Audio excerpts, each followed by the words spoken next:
July 6, 2024 నాడు ప్రజాభవన్లో Revanth Reddy Chandrababu నాయుడుల meeting జరిగింది. ఆ తర్వాతనే ప్రాజెక్టు పనులు స్టార్ట్ అయినాయి. రేవంత్ రెడ్డి గారు అదే రోజు ప్రజాభవన్ వేదికగా తెలంగాణ నీటి హక్కులకు మరణ శాసనం రాసిండు రేవంత్ రెడ్డి. ఆ తర్వాత ఏమైంది?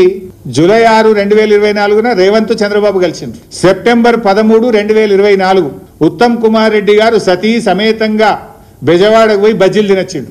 అక్కడ సైలెంట్ అయిపోయింది. ఇక బెజవాడ బజ్జీలు తిని బెజవాడకు పోయి చంద్రబాబు నాయుడు సతీ సమేతంగా కలిసి గోదావరి బనకచెర్లకు ఉత్తమ్ కుమార్ రెడ్డి కూడా పచ్చ జెండా ఊపిండు. ఆనాడు రేవంత్ రెడ్డి ప్రజాభవన్ వేదికగా, బెజవాడ వేదికగా ఉత్తమ్ కుమార్ రెడ్డి ఈ ఇద్దరు కలిసి ఈ గోదావరి బనకచెర్లకు జెండా ఊపిండ్రు. జూలై 6, 2024 ఏమో రేవంత్ రెడ్డి, సెప్టెంబర్ 13, 2024 ఏమో ఉత్తమ్ కుమార్ రెడ్డి. కరెక్ట్ గా మీరు డేట్లు చూస్తే దాని తర్వాత ఇదే క్రమంలో నవంబర్ 15, 2024 నాడు ఆంధ్రప్రదేశ్ ముఖ్యమంత్రి చంద్రబాబు నాయుడు గారు